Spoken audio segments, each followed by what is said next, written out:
Good evening, everyone. I just went to 7-Eleven to grab a bottle of water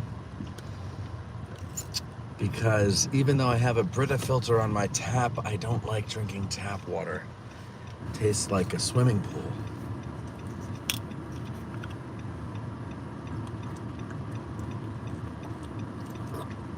And I'm quite thirsty. So I thought, oh, well, it's a nice night.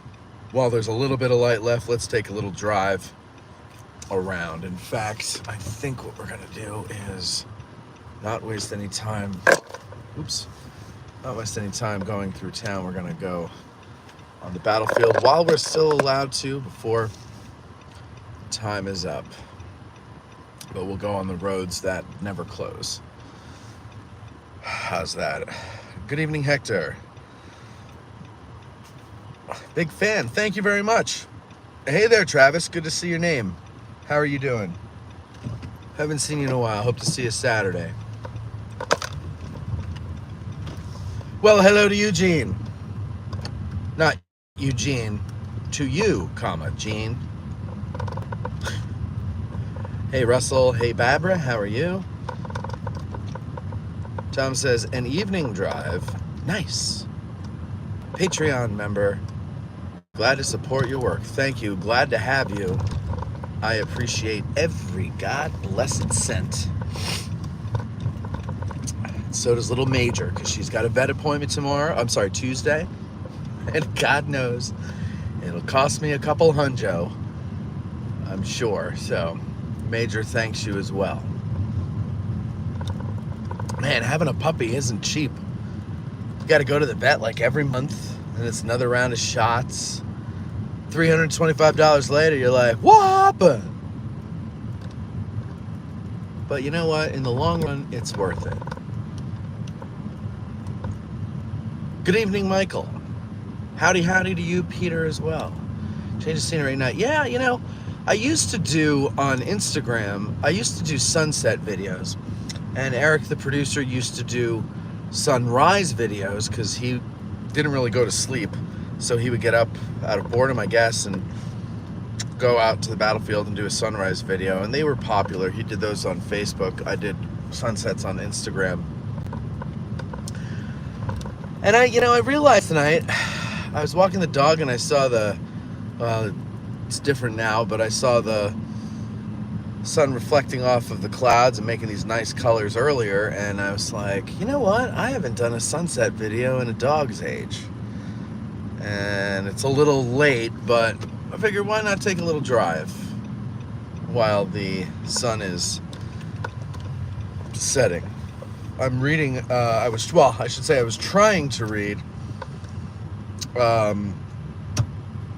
the book that just recently came out, I believe, about Cutler's Brigade. I'm interviewing the author tomorrow.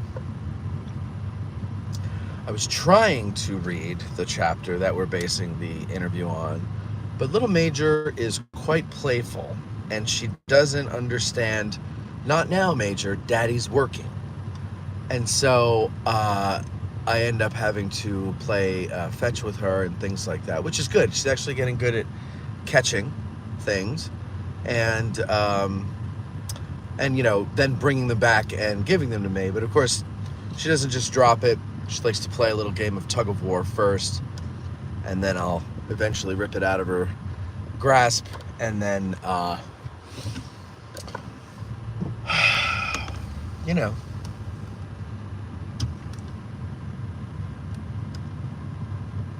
What? Throw it. That's what I'm trying to think of. God, I couldn't think of the words. Look at that. It's just pretty, that sunset, isn't it? It's just pretty. It almost looks like a Bob Ross painting. Happy little trees.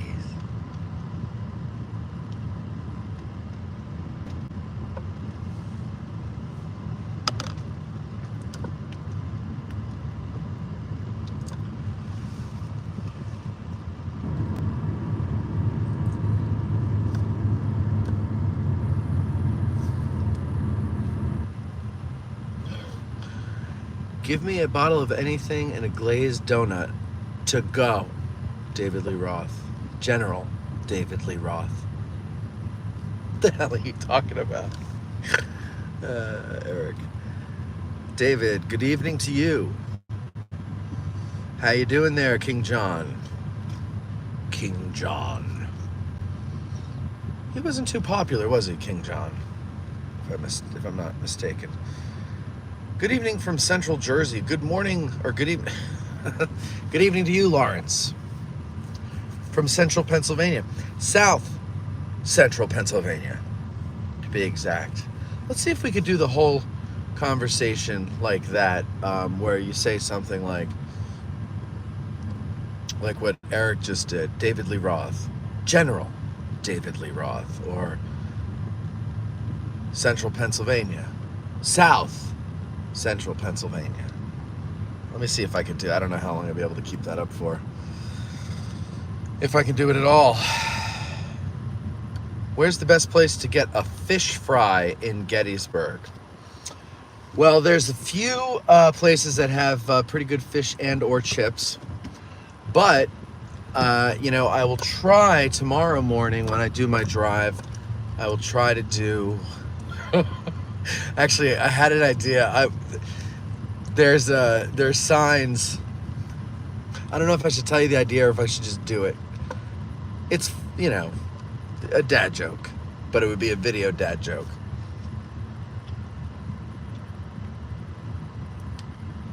Yeah, I'll just do it and put it up.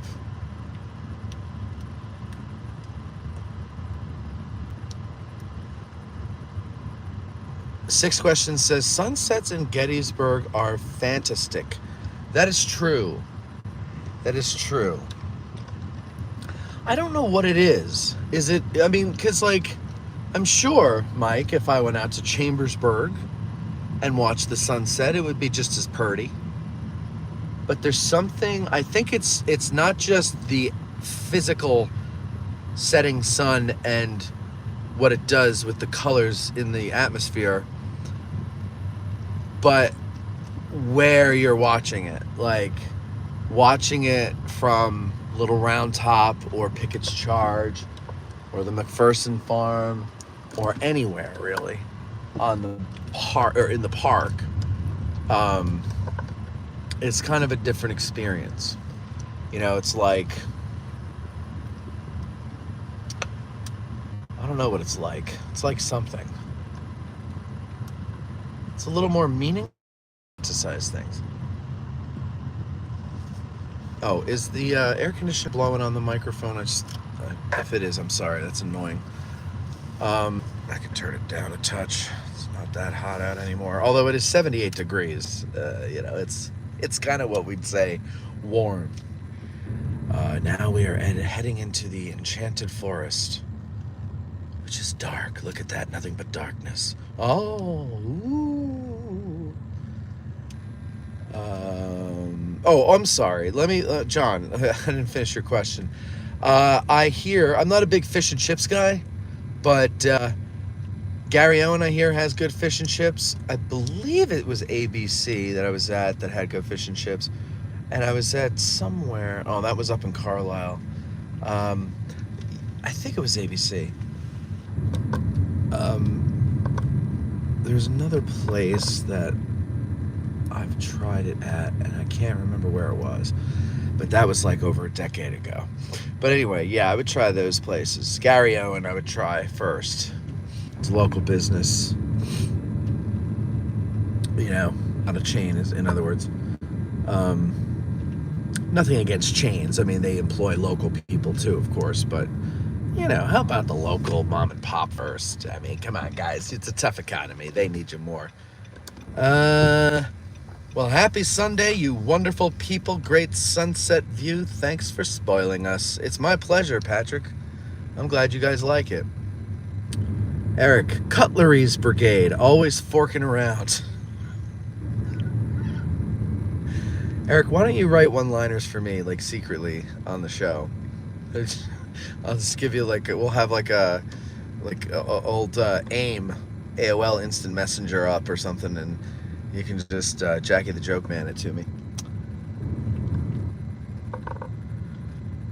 Josh McDowell says, Hey, Matt, I love the battlefield this time of day. Oh, so do I. So do I. Well, we have a little bit of time left before the official boot out occurs. Although, again, I think as somebody who knows for sure if you're watching, West Confederate is a 24/7 road, right? That's like a through street. But I think I'll be okay. Anyway, I'm going to take you down there. Honestly, one of my top 5 memories with my other half is the sunset we caught from Little Round Top. That had to burn. Get it? You caught the sunset? Tom says, Matt, what's your... Wait, hold on, I gotta turn here.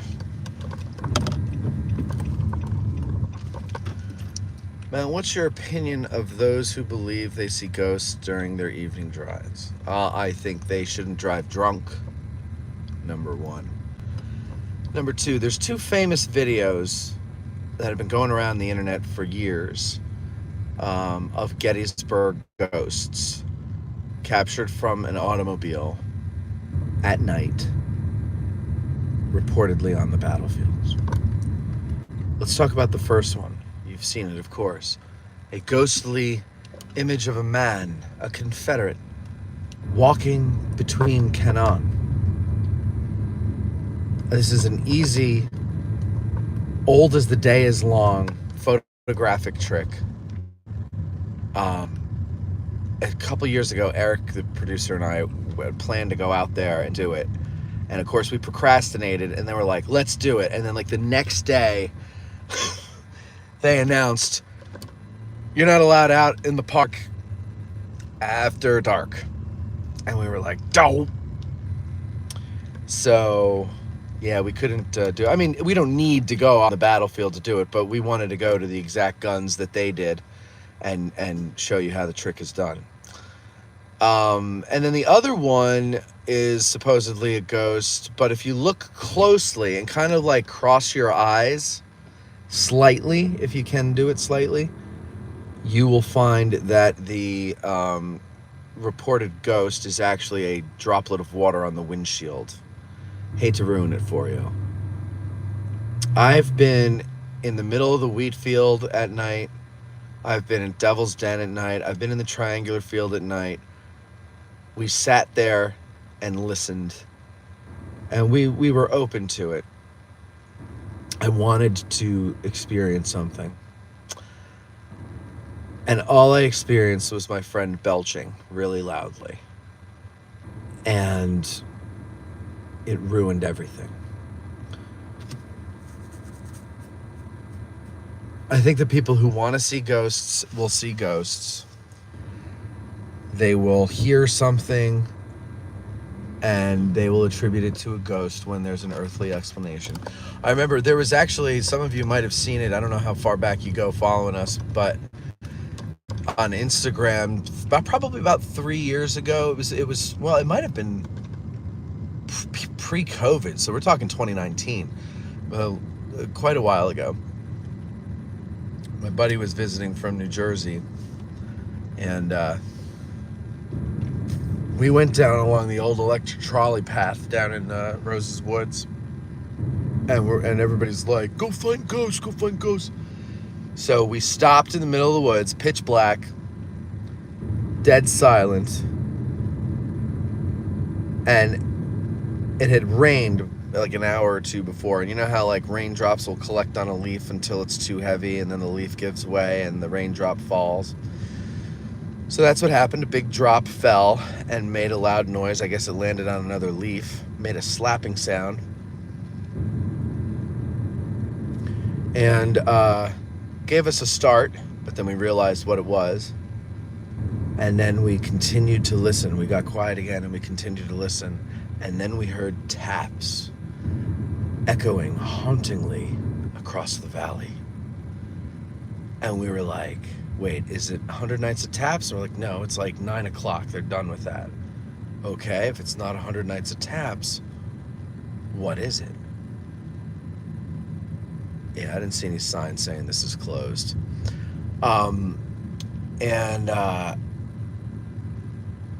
So yeah, so what is it if it's not 100 Nights of Taps?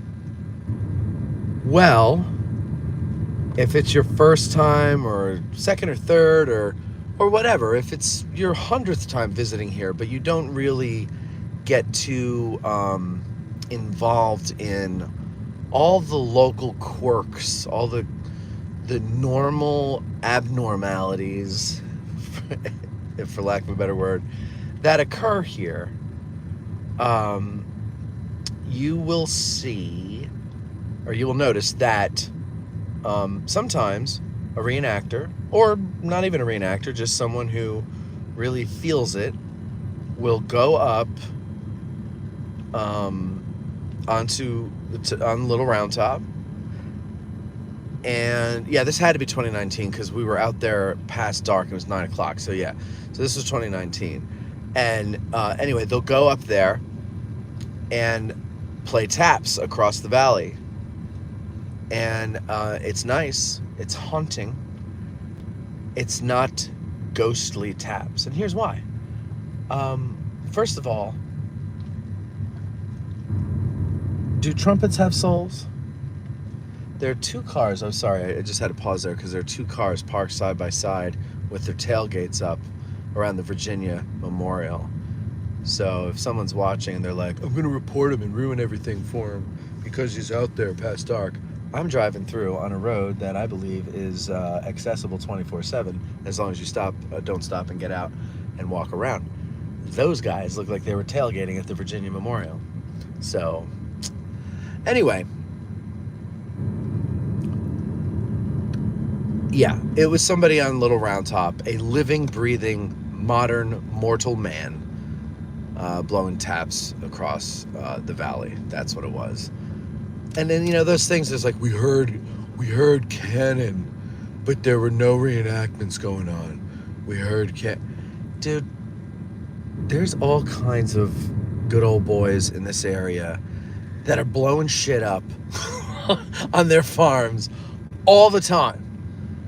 I mean, there's these guys down on 90, just right off of 97, and they're always firing like heavy weapons.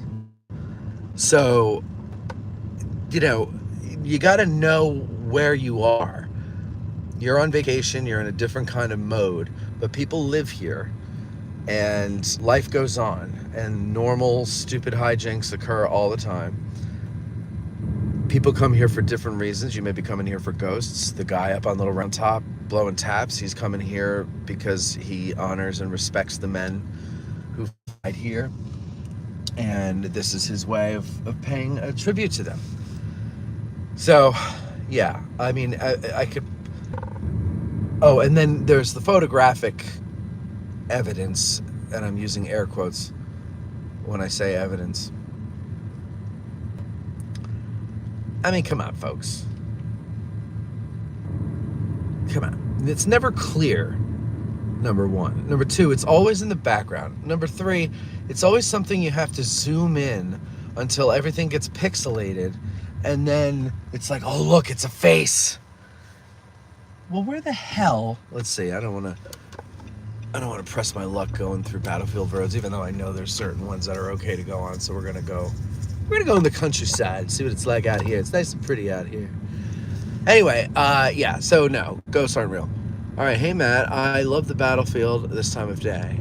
Oh, yes, I read that one. Sorry. Honestly, one of my top 5 memories... Okay, did that one. Got burned by the sun when you caught it.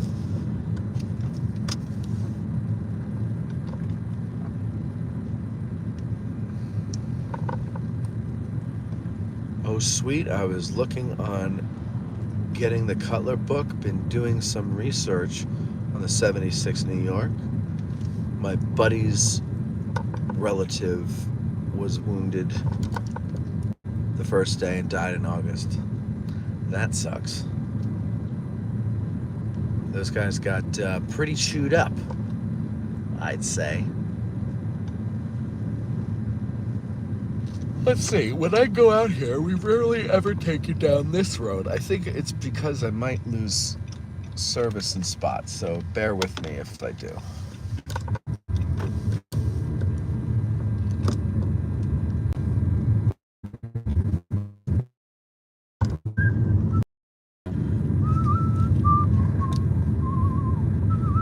Hey, Charles, how are you? Charles Adams.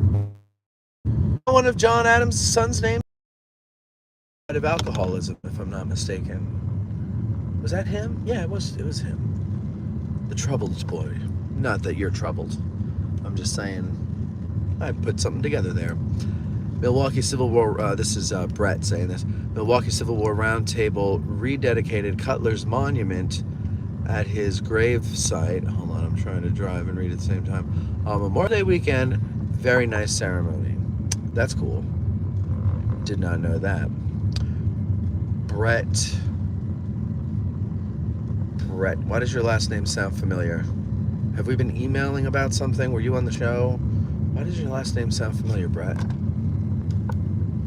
Are you a patron? I've seen your last name somewhere. Appalachian Brewing Company has great fish and chips. Good at times, but for whatever reason, Gettysburg provides some stunning sunsets. You're right. I don't know what it is. I wonder, maybe Mike, maybe the mountains kind of keep. I mean, I know this happens with storms sometimes, where the mountains often will deflect a storm. Like you were saying the other day, you know, tornado, like tornadic winds, and it's coming your way. But we never really got it. We got some winds, and we got some heavy rain, but we didn't get the tornadic winds. But then I heard like a little further north they did, and I think the mountains deflect a lot of stuff for us. So I wonder then if the mountains maybe hold clouds on the west side of them a little longer, so it takes them longer to pass over, and therefore we get like a nice sunset because everything's all bunched up. I don't know. I'm not a meteorologist. I'm just making shit up, but that sounded like a child's imagination right there. Oh boy. Ah boy.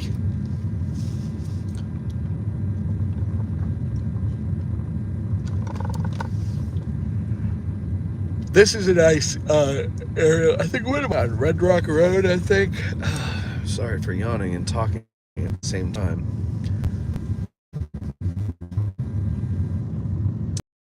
At wide open view west, you get ridges and little specks of civilization there, off in the distance, disappearing with the light.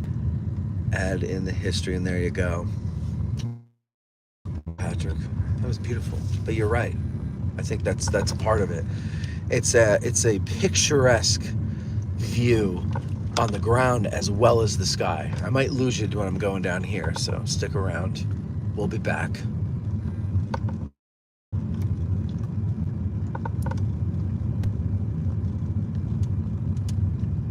No, okay, I haven't lost you yet. All right, good. Nighttime on the battlefield was always pretty cool. I remember the fireflies and a totally different atmosphere. Calming and eerie. Yes, exactly. Calming and eerie. I think we should start a letter writing campaign to our buddy Steve Sims. And we should say, come on, Steve. Maybe just special occasions like anniversary weekend, right? Memorial Day weekend. Because anniversary weekend coincides with 4th of July. So, you know, maybe just give, okay, maybe not the whole summer like I was proposing. Maybe a happy compromise would be just those 3 weekends. Nobody wants to stay out at Remembrance Day weekend because it's freezing cold. So that's fine. We don't need to do that. Eric Koval says, Ghost Rider in Gettysburg. Yes. Oh, yes, because I asked you to do the one-liner. Well, you know, far more I have done that. And they became really successful after doing it. So, you know, it's a team effort sometimes. Todd B says, why aren't there ghosts on Normandy Beach? Ghost tours of the Somme. For some reason, ghosts don't appear on recent battlefields. Now, do you know that for a fact? I don't know. I think it's because if you look at American history, folklore, and, you know, that type of stuff, the American people have always been I'm watching, what is the name? What was I watching? It was Ask More. The woman's name is Caitlin something or other. And she's very good, very entertaining, but knows her shit. I mean, I assume she knows her shit. She's a mortician. I don't know. So she could be making it up, but I doubt she is, because she's very popular and someone would have destroyed her if she was making it up. So hold on, let me take a drink.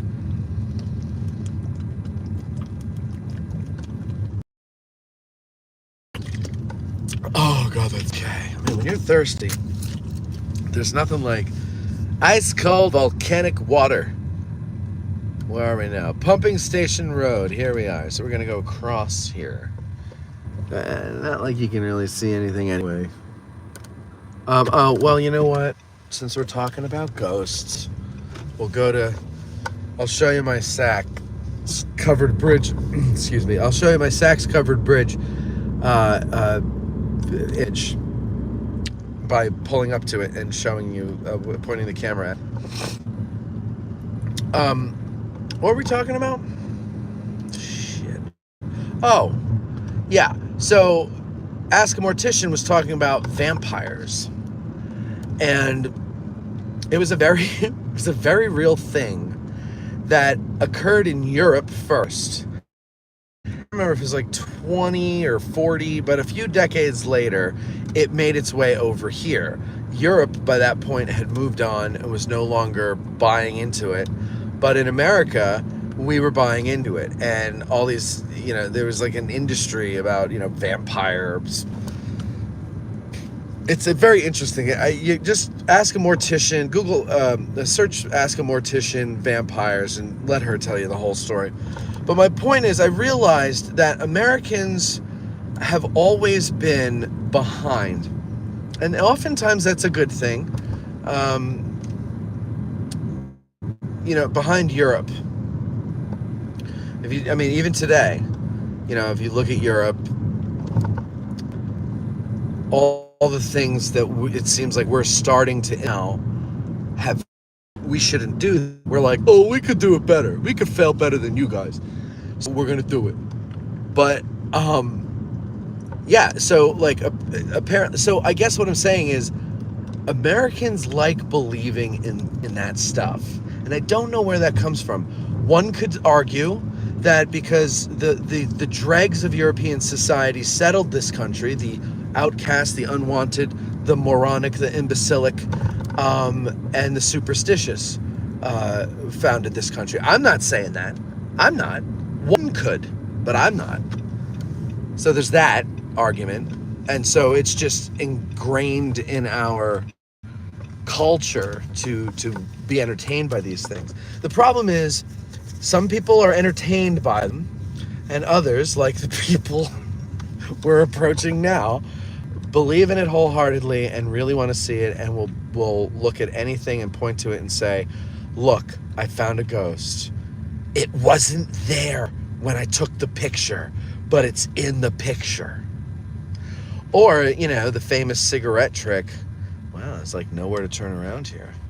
Or the famous cigarette trick that you can do on Saks covered bridge. Oh, there's a bridge on here? I guess they must have had a problem with people peeing all over the place. It's playing off of a little science, heat and all that stuff. But people don't know that, and so people believe that it's a ghost. I don't know what to tell you, folks. I'm going to stop here for a second and read your comments. So why aren't there ghost tours on Normandy Beach or ghost tours of the Somme? I don't know that that's true. Okay, what are you doing behind me?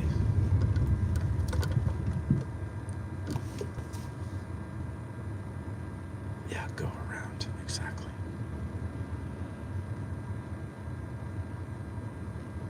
Yeah, so I don't know that that's true, Todd. It may be, but who knows? I wouldn't worry about ghosts, Peter says. More so the damn aggressive animals that come out at night.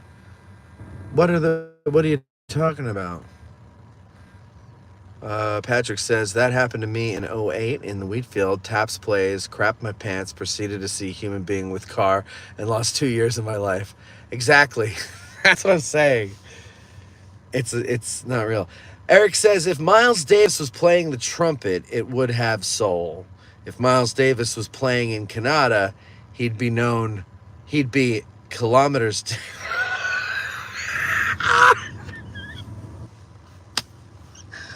See, that's funny. It's like ultimate dad joke shit. Oh, that's good stuff. The only ghost I believe in is the Holy Ghost. There you go, Jennifer. The Father, Son, and the Holy Ghost. Did they catch the last train for the coast? Good evening, Ghost of Sickles Lang. He's a good ghost, if only a partial one from the knee down. He sees orbs all the time, and of course, old Dan is always coming at me for reunification. Dr. James, good evening to you. Off to the west is a mountain called Jack's Mountain. Yes, sir, where the Union had a signal station. Also correct. I have been trying to find out more about that, including what they saw and what messages they sent. My friend and I, who's like super into science, he wanted to like do an experiment from Little Round Top to Jack's Mountain. He wanted to use lasers. I was like, no, forget lasers. Let's use telescopes. Let's see if we can actually like see each other and find each other and see each other and like determine what we're saying. Now, the atmosphere was clearer back then, apparently. But still, that's like, what is it, 10 or 14 miles away? I don't know why both of those numbers are in my head. I loved going on the battlefield in the 70s at night and loving it. Yeah, I know. And I heard before the 70s, you were allowed to go out there 24/7. While sunsets are fantastic, Tom says, in Gettysburg, I enjoy the sunrise a little bit more. Then you have a full day ahead of you on the battlefield. This before the sidewalk is rolled up by 10 p.m. Well, yeah, it's rolled up by 10 p.m. so people can get to bed and watch the sunrise. Peter Zach says, could they do park ranger tours at night? Make it more controlled? No, they won't do it. They just won't do it. HHH, the Gray Ghost. Thomas, you are correct. I like staying at Doubleday Inn for the early morning battlefield walks, but you can do some walking at night as well. You know, yeah, from the Doubleday, that's got to be a nice view of the sunset or sunrise coming up over the town. Lance, hi Matt. Might have to argue about ghosts being real. Bring it on, my friend. Bring the evidence. We could do a whole show. I'll let you come into the studio, bring all the pictures you want. You can lay out all the evidence you want, and I will still not believe it. But you can certainly try, and I will be such a sport. Gene says, please don't pause in the middle of, I'll show you myself. I'm glad somebody got that joke. America, always taking things to the extreme. Yeah, I mean, think about it. Like, it's, first of all, for the people that originally came here, it's pretty extreme to crowd into a wooden boat and travel across the ocean for, what does it take, 2-3 months? That's insane. Insane.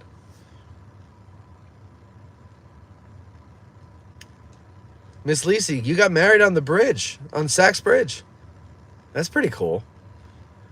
I love Sachs Bridge. It's such a cool old bridge. It's not the original, but whatever.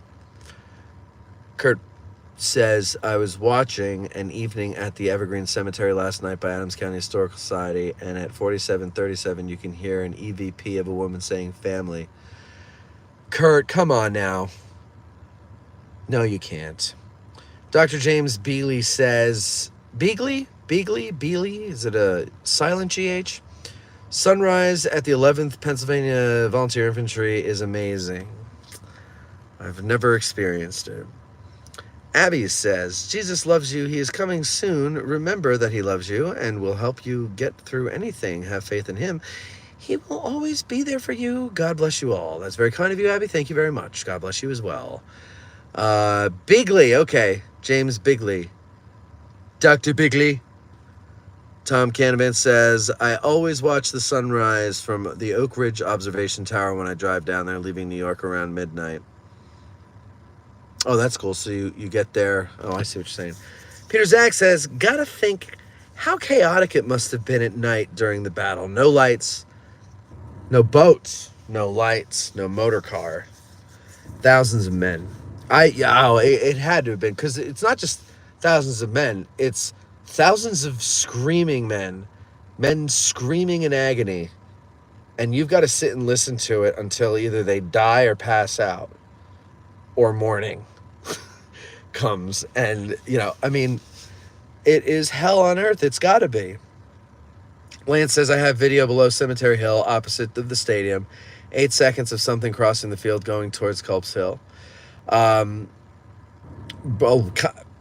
Send it in, or if you can get here, you can come on the show, and we could do it for Halloween. We could do a Halloween show. We'll do ghost stuff. I'd be happy to do that. I think it would be fun. It is a legitimate industry here in town. As much as I roll my eyes at it and make fun of it, people do come here for it. I'd be happy to do that. I don't buy it. I don't buy it, guys. Okay, I just don't buy it. A friend of mine has a video. Actually, from the same area. I'm trying to remember if it was a video or a picture. It's a picture, I think. I think it's a still. Anyway, there's some streak of light towards the stadium. There's lights all over the place there. There's reflection. I mean, I'd have to look at it.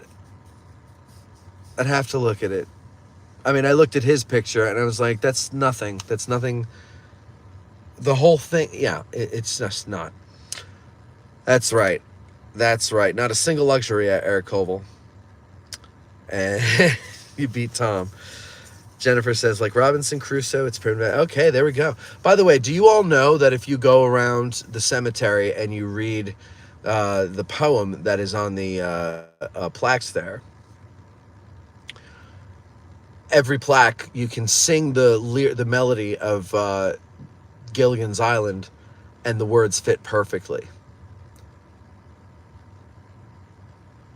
Those of you who've been listening to Addressing Gettysburg since the beginning will know that, because we did an episode with Tim Smith and Roy Frampton about the cemetery, and that point came up and they performed it.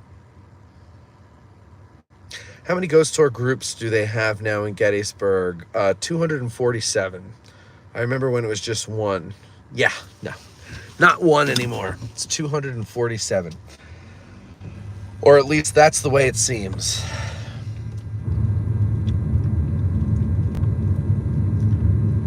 Just sit right back and you'll hear a tale.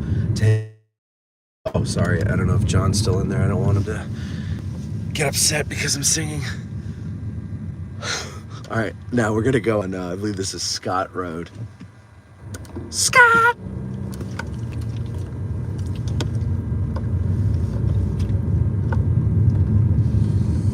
I did a ghost tour. Let me slow down here and read this. I did a ghost tour when I was a kid, and most unbelievable it was someone with the last name George named their kid George. I thought it was fake. The Georges are awful parents. George, the George house Reynolds was taken. Is that what you're talking about? That is cruel. But or are they just like a really funny family? It could be that too. They just have a really good sense of humor. Like if I had a daughter, I would name her Valerie Calorie. But I'm not going to have a daughter because I'm too old. So yeah, I should have named Major that, now that I think about it. I enjoy following the ghost tours in town. When the guide pauses, I let out a boo. Then just go about my way. I like to follow. I don't like to follow them, but when in fact, just the other night, Cindy and I were walking around town after dinner, and we passed a ghost tour. And now here's something that bugs me. Okay, I'm gonna go on one of my rants here.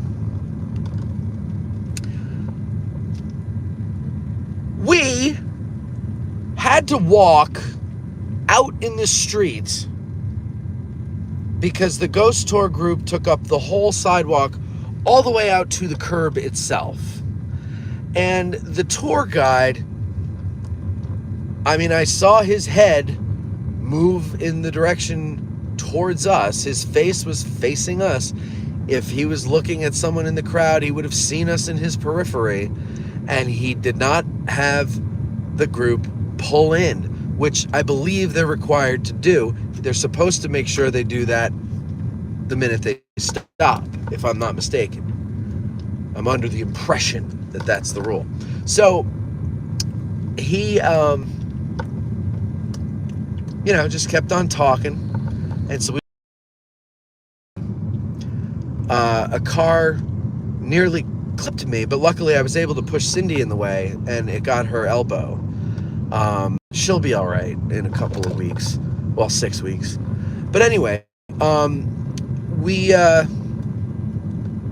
we walked past, I listened to what he said, and I can't remember specifically what it was, but it was a very simple historical fact that he got wrong. And don't forget, when you do these ghost tours, often the tour guides will tell you in the beginning, I'm a historian. I've been studying the Battle of Gettysburg for 67 years. Okay, but you're getting simple facts wrong. So I don't know what that means. It's either that you're not getting it right because you can't get it right, and that's why you're doing ghost tours, or you're purposely twisting it to make the ghost tour more spooky. I don't know.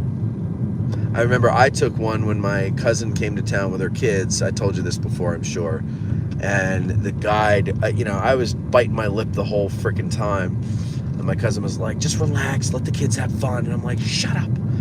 And the guide takes us down as far as the Heritage Center and points to Ziegler's Grove and that area there where the old visitor center used to be, and also down the road, straight down the road, to the field of Pickett's Charge. And she said, we're not allowed to go on it, but that is the field of Pickett's Charge, and I'm sure you've heard of it, and you probably don't know that listen to the words I'm about to say, that the majority of the 51,000 dead from this battle died in Pickett's Charge. Now, let me ask you, ladies and gentlemen, you loyal listeners of Addressing Gettysburg who have been through all the episodes and you've heard all of it, what is wrong with that sentence? Let me repeat it. You've heard that of the 51,000 dead from this battle, the majority of them died in Pickett's Charge. What's wrong with that? Hey Marie, how you doing? Tell me what is wrong with that sentence. I have nowhere to pull over to read to see who's getting the answer right or not. But once I can, I will, and then we will further discuss it. Also, I have no idea where I am. So, I mean, we'll figure it out someday. No, I know where we're going to end up. We're going to end up on the Fairfield Road, which is great because that's in the direction of home. That's where I want to go. Home. Where my thoughts escape me. I don't remember the rest of the words.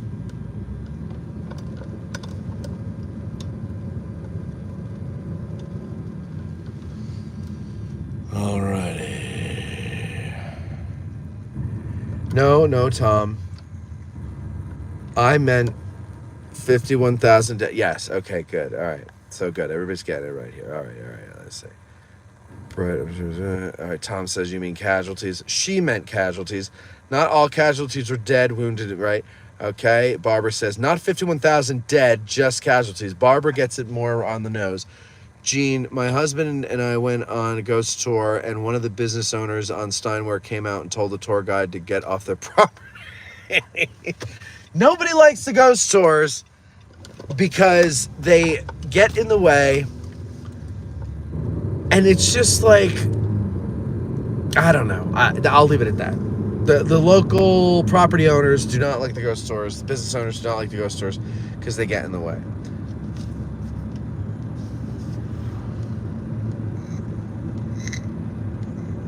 Well, and the other thing, by the way, ladies and gentlemen, is the most of the 51,000 casualties were not sustained at Pickett's charge. Most of the casualties were sustained on July 2nd. So there's two things she got wrong. It's not 51,000 dead, it's 51,000 casualties, and most of them were not sustained during Pickett's charge. So I heard that, and I turned around and hid behind a tree and called my friend, and I was like, you're not going to believe what I just heard. And that was the last stop of the tour, thank God, and it was over anyway. And my cousin was like, why can't you just, like, have fun? And I go, you're bringing your 13-year-old who's never heard of the States of America, and he was born here because his school sucks and doesn't teach him history. I'm trying to teach him something, and you want him to hear ghost stories. And we actually revisited this conversation about 3 weeks ago. And she was like, yeah, I don't understand it. And I'm like, how do you not understand it? Do you want your kid to be stupid? He's not stupid. I go, he's not stupid. That's why I was trying to teach him some knowledge. You know, trying to drop some knowledge on the boy. But you're like, no, be ignorant. You're not stupid, but be ignorant. All right.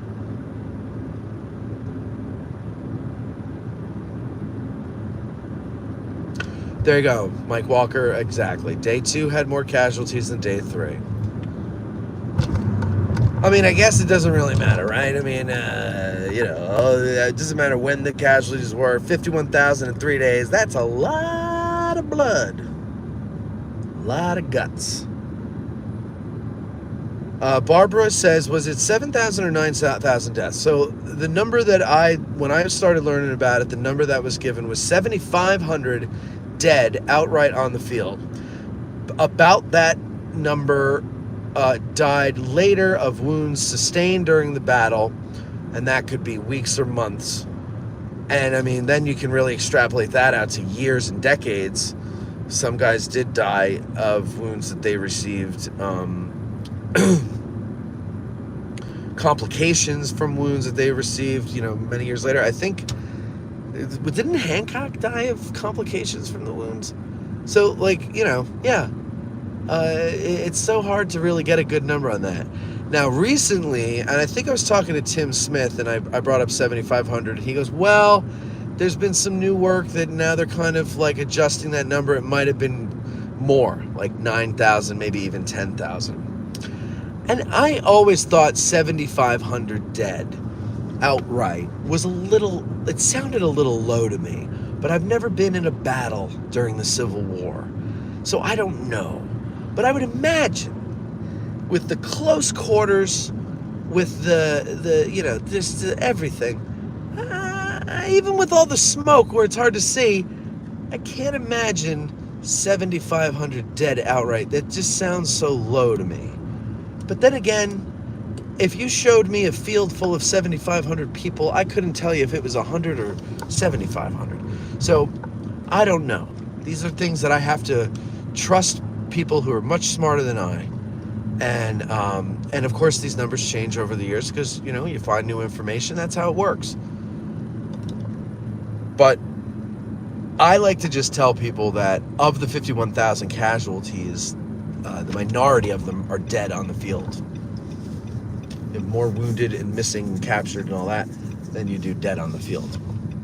And apparently that ratio tends to hold true throughout all the wars. So I guess, I don't know. I don't know really what that's attributable to, because the weaponry changes.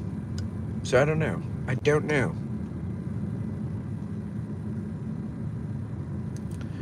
Yeah, I believe it is true that Culp's Hill had the most rounds fired. If you think about it, it makes sense. You've got the whole 12th Corps there, which is, roughly 10,000 men.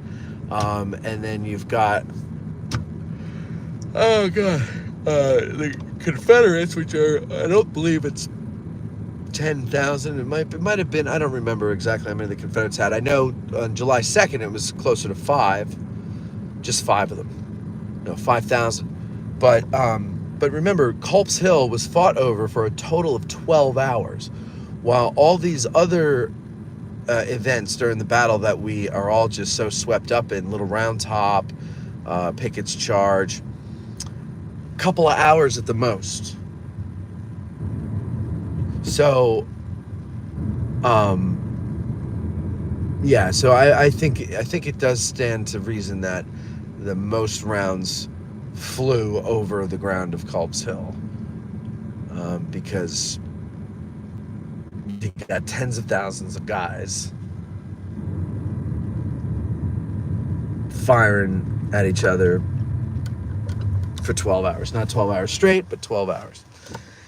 Let's take a little drive around, see what the square has to offer.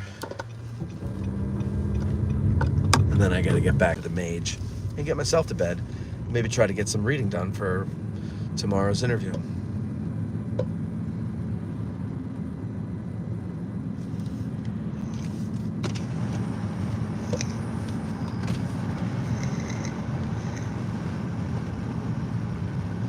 Alex, you also might have heard that on a podcast called Addressing Gettysburg. Not sure, but you might have, because I do believe that's come up a few times. Tom Kahneman. Band in the 90s called the Brandos, I've heard of them, had a song called Gettysburg. Did not know that. They also said 50,000 died in the song. Yeah, killed it for me. Yeah, you know, I'm a little more forgiving in that. I mean, like, one of my favorite songs is The Night They Drove Old Dixie Down. Total bullshit, historically. Good song, though. And the sentiment is sad. And so, therefore, you got the makings of a good song. I don't know the Brando song you're talking about. I've heard of the Brandos, but I'm not familiar with their music, so I don't really know. But speaking of the band, Robbie Robertson just died. So let's see. Robbie Robertson died. Randy Meisner of the Eagles died, which I love the Eagles. I know people hate them. I'm one of the people that love them. I think their harmonies are great. I think their songwriting was great. The storytelling and the songwriting was great. Loved John Henley's. And Joe Walsh is great. Who doesn't love Joe Walsh? Communists don't love Joe Walsh. That's who. Anyway, Randy Meisner died. Randy Meisner, for those of you who don't know him by name, he was the bass player of the Eagles, the original bass player. He left after the Hotel California album, which was, 76, 77? I think he left 77 or 78. And but he is best known for the lead vocal on Take It to the Limit, which, in honor of our friend John there, when we do karaoke, that will be my song.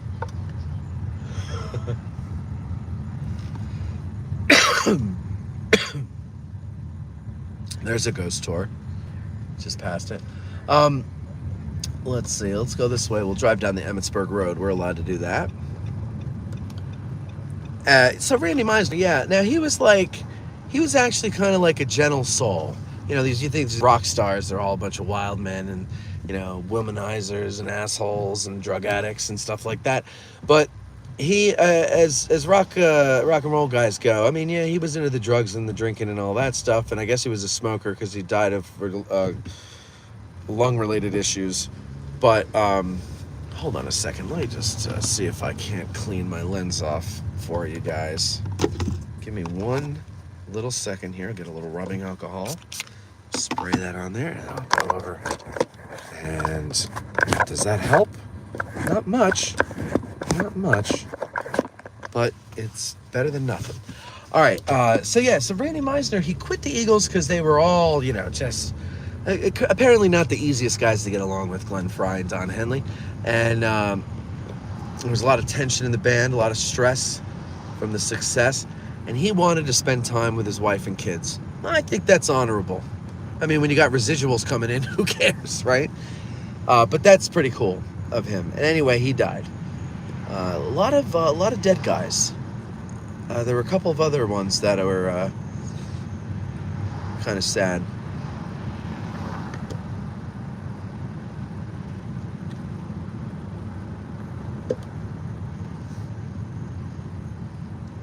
All right.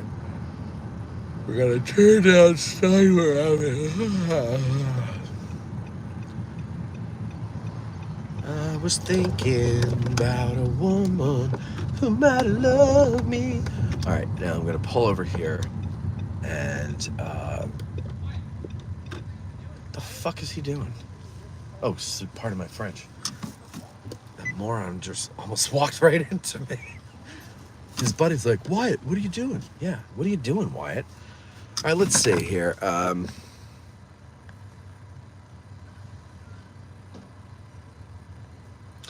Peter says, I can't keep my mouth shut when people give bad history. That's my one weakness. Yeah, I've learned to do that. You just keep your mouth shut. Nobody wants to be that guy, Peter.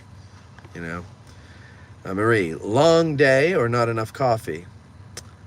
Well, I stopped drinking coffee after like 11 in the morning or noon at the latest. So, long day. Virgil Kane is my name, and I served on the Danville train. Love the Eagles also. Marie, I knew you had good taste. Barbara, I knew you had good taste too. Eagles are my fave. Take It Easy is my song, but The Wait is my second. Well, that's the band. That's another great band. The Band is another great band. Enjoying the spirited discussion. Thank you, HHH. Is that a pun because we were talking about ghosts? That's pretty good if it was. John, I was kind of hoping you would choose MacArthur Park over your karaoke song. You know what, John? It's your choice. You choose my karaoke song. The Night They Drove All Dixie Down had a pretty decent video. Are you talking, like, is that the film from The Last Waltz? Is that what you're talking about? Ty Webb, always liked Try and Love Again. Love that song, which is the only other song I can think Randy Meisner being lead on. All right, I happen to know all their albums, so let's go through them one by one. First album, Eagles. He has Take the Devil, which is not particularly good. I'm just going through here. Yeah, I think that's it. Next album, Desperado. He has Certain Kind of Fool. Pretty good song. Kind of a little, I like it. It grows on you. Third album is On the Border. He sings a song called Midnight Flyer. Fourth one is One of These Nights. He sings a song called Too Many Hands.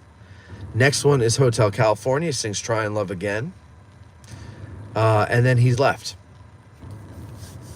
So there you go. There's your Randy Meisner. I didn't know I was such a Randy Meisner fan until he died. Wow, good for him. Then I did Try and Love Again. Family Show. Sorry, Josh. Sorry. It's just that guy almost walked in front of me and got killed. You should start having guests on your drive. Peter, working on something for that. That's why I need to buy some cameras. Because I have an idea. Hey, everybody, I have an idea. Quiet. Mitch is being sincere. What movie is that from? Josh McDowell, I'm kidding. Please continue cursing. No, I don't want to curse. You're right. I try to make it for family. I don't want parents to let their kids listen and then be shocked if I say something, you know. I try not to. But sometimes it comes out, ladies and gentlemen. And honestly, like, let's be real here, folks. We're talking about young men, for the most part, being violently cut down in the prime of their life. We're talking about ghastly wounds, intestines hanging out, heads being blown off, shoulders being ripped off where you can see lungs and hearts. And we're worried about a few four-letter words. I think if your kids are tough enough to handle that stuff, they can handle a four-letter word or two. That said, I'm still going to try to keep it clean whenever I can because I wouldn't want my niece and nephew hearing that stuff. because it's one thing to hear about all the violence and the gore, because for kids, I think that's something that's just hard to imagine. It's not a real thing. I know even for me, I have to remind myself it's very real, and we can be like easily torn to bits by things. So yeah, but whatever. September says, Brian and I just watched an episode of The Professor of Rock on YouTube about Randy Meisner's break from the Eagles. You know who also, I just watched something about Randy Meisner too. I don't know whose channel it was. But do you guys, September, do you watch, do you know who Rick Beato is? I have a feeling you would like his channel. He's a music producer, and he has this series called What Makes This Song Great? And it's just, I love it, because he just like, he talks about songs that I think are great. And I mean, I'm talking everything from the Carpenters to Alice in Chains, like everything. This guy loves music. He grew up listening to everything. He produced music in the 90s. He really knows what he's talking about. And he also goes over the theory of music. So like, if you're just curious, you don't have to be a musician, but if you're just curious as to what goes into songwriting, and if you think like if you're like the guys in the Dire Straits song talking about the little with the earring and the makeup, yeah, buddy, that's his own hair, acting like it's like really easy for these guys to do what they do, and they're getting their money for nothing and their chicks for free. The chicks for free part is true, but the money for nothing, it's not for nothing. It takes a really good talent to do that stuff, and it's a lot of dedication and a lot of hard work and a lot of sacrifice, and it's an interesting channel just to get into. Clearly we are not all only interested in the Civil War. We have many interests, so I'm just sharing some with you. We're on the Emmitsburg Road, in case you haven't recognized it. It's the Sherfy farm on our right.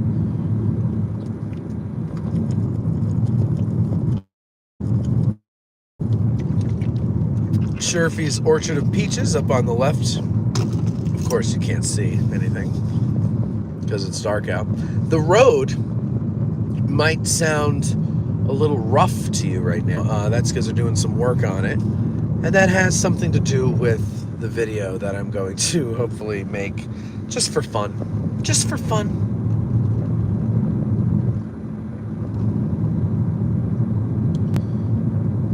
I'd love to see a new Civil War movie where they do the brutality. Yep.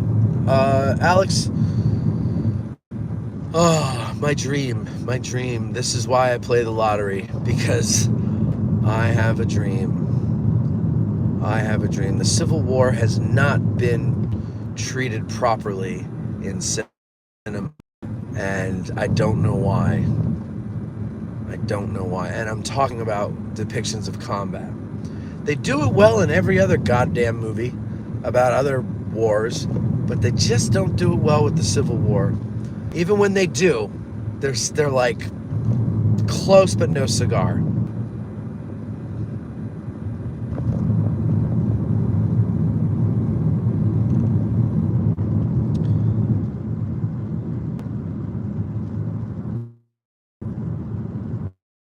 South End Guide Station here for to turn around.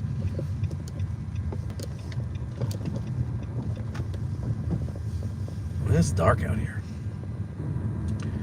All right, let me see. I saw some comments of the question. Love the show, but I do have a question. This is Ziggy, by the way. What is your rating on the Free State of Jones movie? I have not seen it and would like your opinion. Worth the watch? Thank you. Yes, it is worth the watch. What is my opinion? I saw it once when it came out, and when I realized it was a movie that jumps in time and the real story takes place in the 20th century, I kind of lost interest. But the Civil War stuff I liked, but there wasn't enough of it, and I just really wasn't into the story. So, but it was well done. It's worth the watch, absolutely. make your own decision. Don't take my word for it. But so you got to watch it. Yeah, give it a watch. And thank you for the comment, and thank you for loving the show, Ziggy. Have you seen Wicked Spring? Is that the one with Christina Ricci and Tom Berenger? I know I've seen it. Is it on Prime? I don't know if I watched it. What's it about, Peter? Because it sounds very familiar.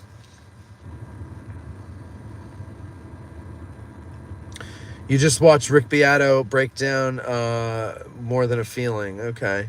I'll have to check that one out. I didn't really like that song, so maybe he can make me like it.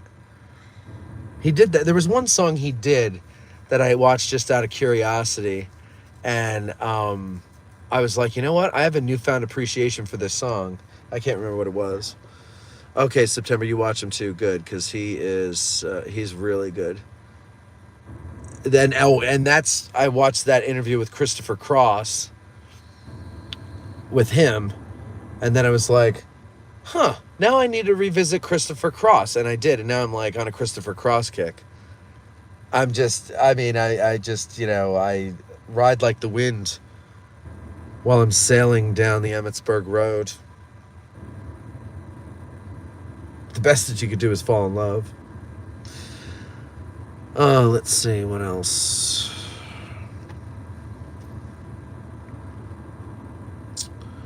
They can show you dead Civil War bodies with their pants down and humiliated in death, but God forbid you say bad words.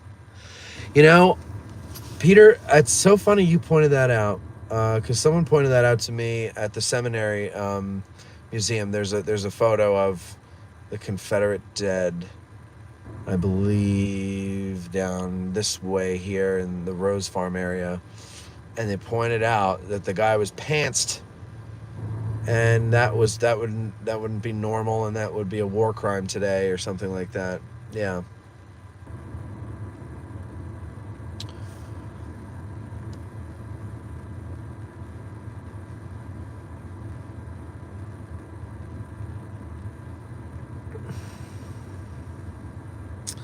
Tom says, maybe because there is nobody around from that time to be accurate enough, we all have our idea on what it was like. The new All Quiet on the Western Front was brutal. Brutal is the word I've been running around using for that. But that's what I'm talking about. That's what I want to do with the Civil War. And I don't think we need anybody from that era to tell us what it was like. Don't forget, movie people are people with imaginations. They're creative.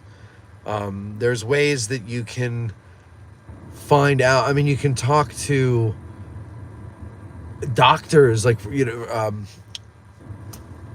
what are they called? Surgeons. You could talk to medical people about what wounds look like, and if a guy's intestines are hanging out, like, what does that really look like? And they can consult on these things. You can shoot cadavers, not human cadavers, but like pigs, to get an idea of what a wound looks like. In fact, for the Billy Bob Thornton movie that he did about the Alamo, they recorded their own sound effects, and they shot pig carcasses with musket balls to get the sound of bullets hitting human bodies, because pig carcasses are the closest that we could get to an actual human body. So they do that. The movie people, on the high level, they are very serious, and they go all out, and that's why these things cost so much money to make. One of the reasons why they just go all out with this shit, and it can be done. I have it in my head. Like, I see it. I know how to do it. I just don't have $100 million. That's my only problem. And that's why I play the $500 million to $1.5 billion lottery all the time, because I'm trying to get the budget for my movie. Mercy Street was a good show with Civil War surgery. I'll have to check that out. I've never checked it out. Wish they would do a remake of the Red Badge of Courage with the actual historic grounds with the 124th New York. Oh, was that the regiment? I didn't realize that. I haven't watched that since I was a kid. Good night, John. Rick Beato seems like the nicest guy. Yeah, he seems really cool. Oh, that's cool. You guys all watch him. That's nice to know. Second, the dream about a good combat movie. Take the May 12th, 1864 assault on Spotsylvania and the cinematography of the beach. Yeah.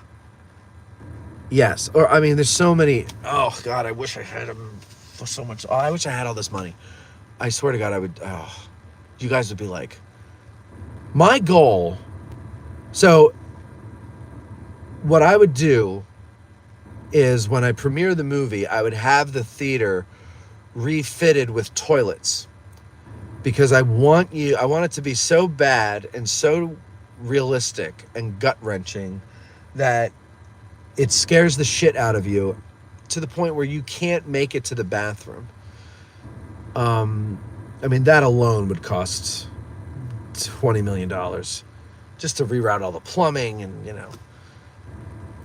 would have to have privacy partitions, But can you imagine the sound of that theater? Anyway, yeah, I wanted to horrify people. And All Quiet on the Western Front was a horror movie to me. Like, that is really close to what I would do with the Civil War. Let's see, Go V Major, wish they would do a remake of the Red Bag. Got that one, Mercy Street. They drag bodies with hooks, hooking them by the belts to gather for burial, rotting in the sun. Rain didn't help. Also, there's an anonymity to those photographs for the most part. Yeah. Oh, I love Mercy Street. I was so sad when they stopped it. How many seasons was it? Oh, that Alamo film was good with combat effects. Yeah, that you never hear about it, but Billy Bob Thornton's Alamo was... he didn't direct it, but he was the star. I thought it was really good. I liked it. Ashley says, I second Mercy Street. Actually rewatched this weekend since it came out. I wish they'd made more seasons. So is it one season? If you need a special effects guy, I know someone to get you in contact with. I need a 100 millionaire or a billionaire to give me a couple $100 million for this movie. Actually, I always like to have something ready in case my ship comes in unexpectedly. So I do have a few very simple ideas jotted down for this movie. The question is, honestly, I think like a Band of Brothers type of treatment would be the way to go. But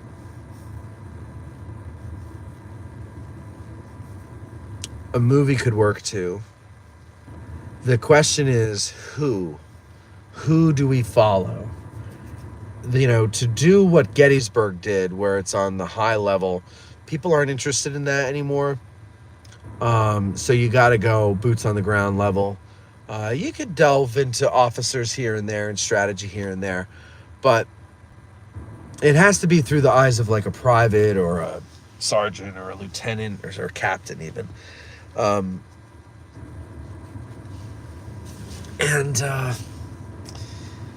There's so many good. I want a unit that starts off strong and just by the end of their tenure is just like literally just basically gone.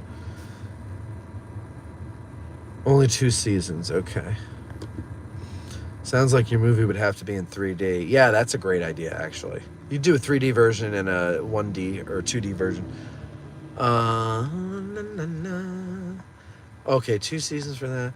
The music in the Alamo was good too. Yes, that was good. It was a very well done movie and very unnoticed.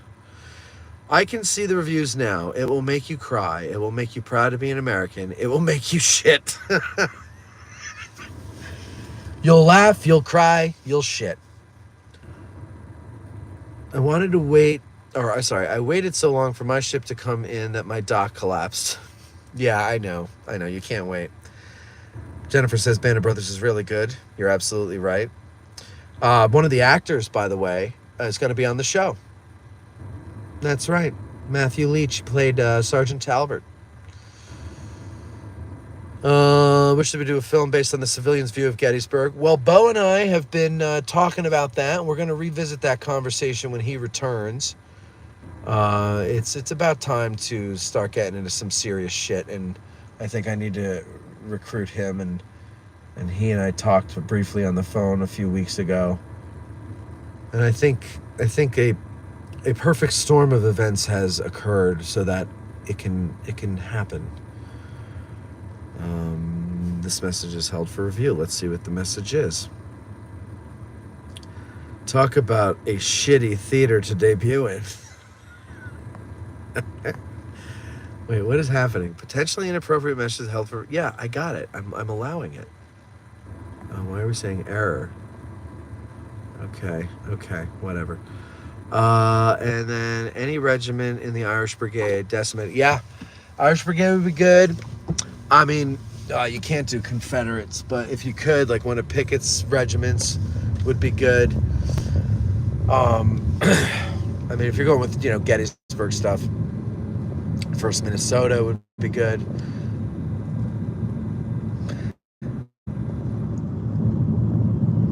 And then the thing is, like, okay, so if you're going to do, like, the whole career of a unit, then I feel like it needs to be episodic.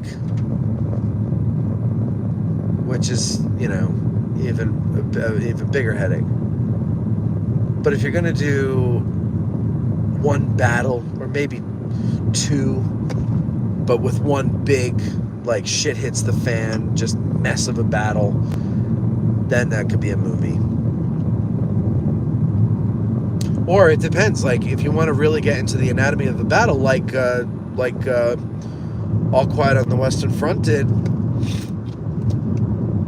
well, then you could do that. You could spend the whole movie doing one battle.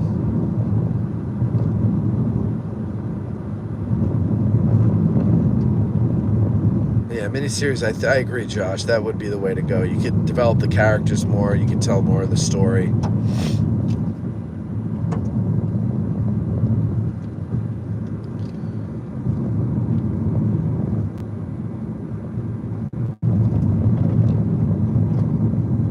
Short films like that book series, Killed in Action. I'm not familiar with that book series. But yeah, you could do short films. Faux show.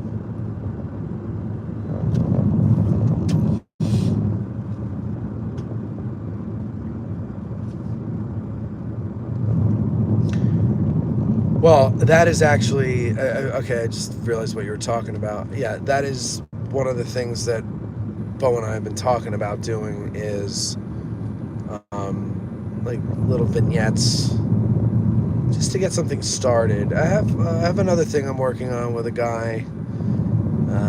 There's some stuff in the works. There's some stuff in the works.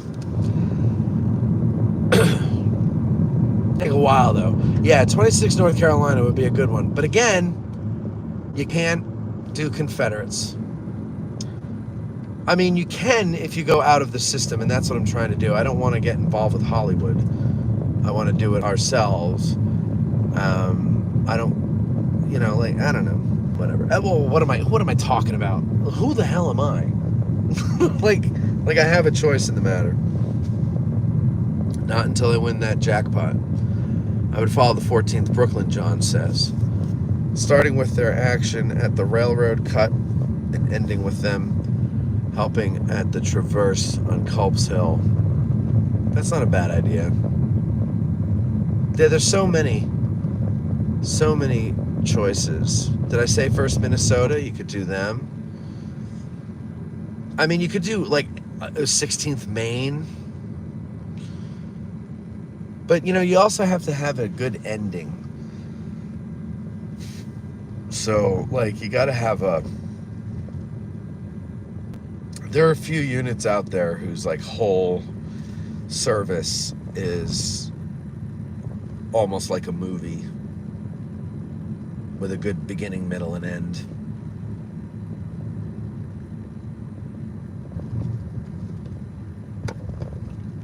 Harper's Ferry Cowards, that's a good suggestion. They did pretty good here. Did pretty well here, excuse me.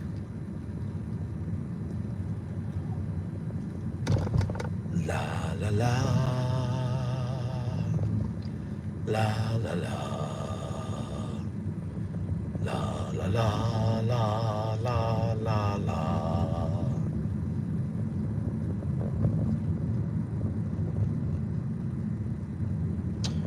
Yeah, 14th Brooklyn does have some pretty cool uniforms.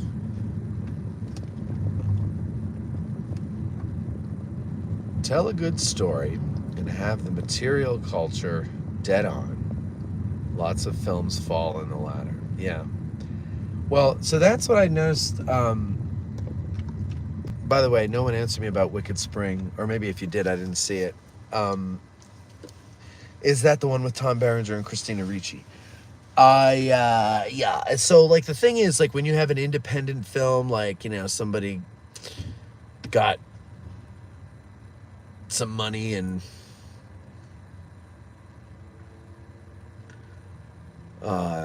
has some cameras and they wrote a script, but they're more historians than filmmakers. I tend to find those movies terrible because as movies, they're a snooze because they spend too much time trying to get everything looking correct.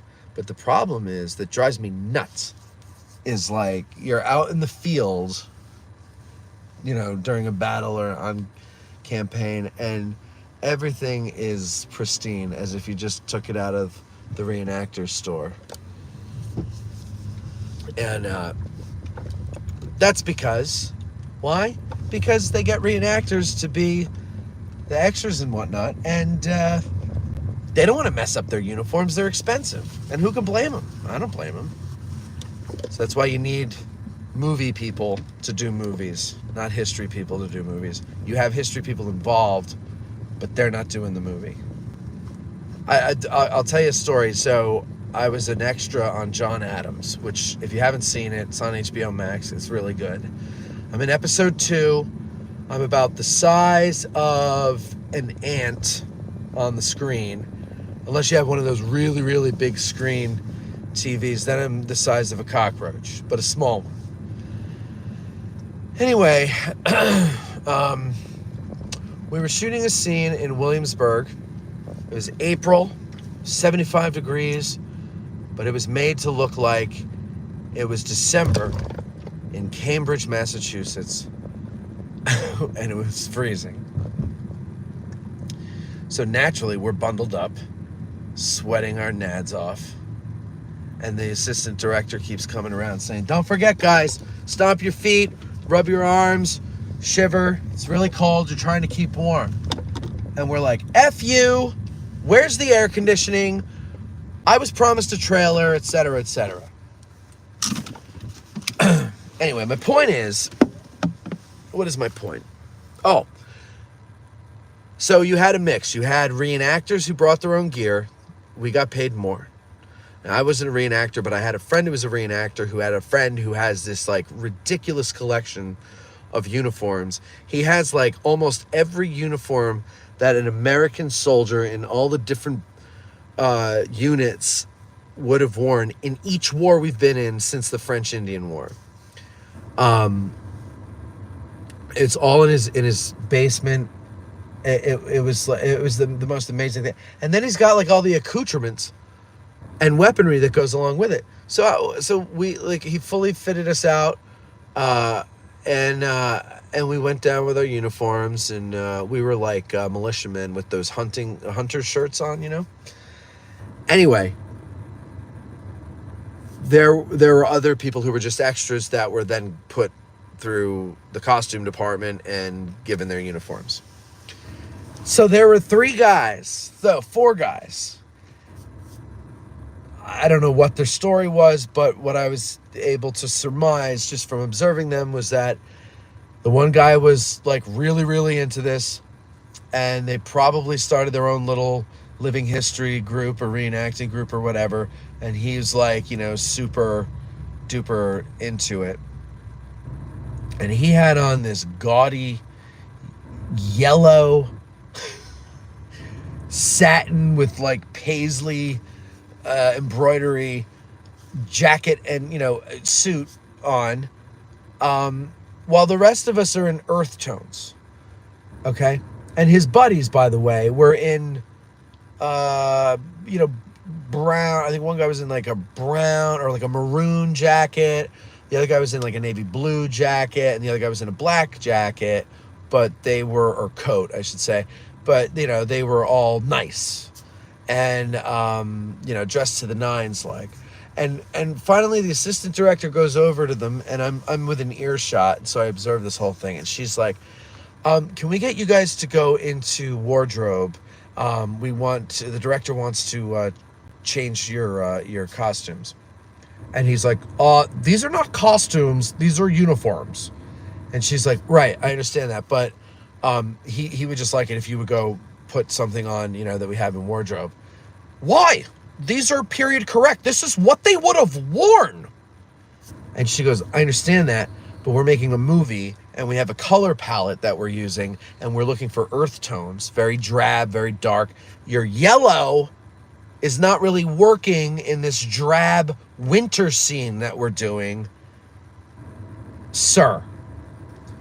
So she turned around, walked away, and he stood there, you know, completely beside himself. How dare she? I mean, and then and his friends were embarrassed by his behavior.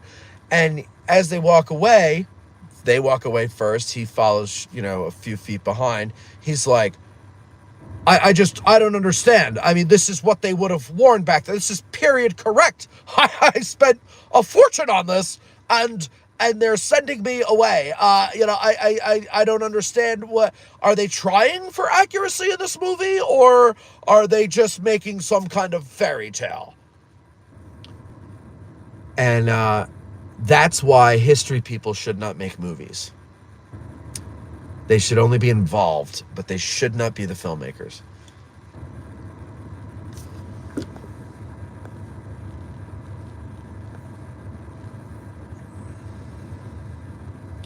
Wicked Spring is done by Kevin Hirschberger about the wilderness. No, I haven't seen it. I've seen it in probably suggestions, but I've never watched it. I'll check it out. Is it good? I'll check it out.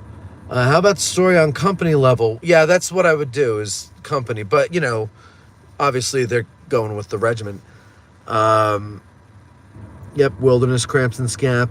The end scene can be torrential rains pouring down on all bodies laying in the fields after the battle. Yeah, exactly. Good one, Brett. My pet peeve is when a pile of amputated limbs is shown in a movie and the limbs aren't mangled, just bloody and at the amputation site. I don't know why they're afraid to show reality. Yeah, why? But why are they not afraid to show reality in a World War I, World War II, Vietnam movie?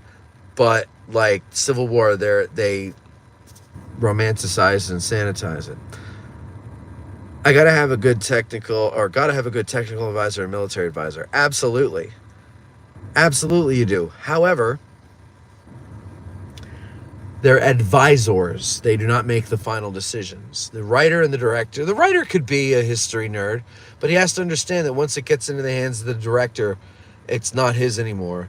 And the director has his job. He's hired by the producers to make a movie that will put butts in the seats in the theaters, or at least, you know, get downloads or streams or whatever the case may be. It's a business. It's an art, and it's a business. And history people don't get that all the time. And I know I'm guilty of it too. Like, I watch a movie and I'm like, oh, they didn't have pre-rolled cigarettes in the 18 whatevers. What was the movie that did that really pissed me off? It was just a crappy movie to begin with, but From Hell. Did you ever see From Hell? Materials also show up different on film than in real life. The quill work on Last of the Mohicans was just printed cardboard. The quilt work didn't show well on film. Oh, the quilt work on Last of the Quilt work. Now I got to go look at that. Great. Now I got so many movies to watch, catch up on.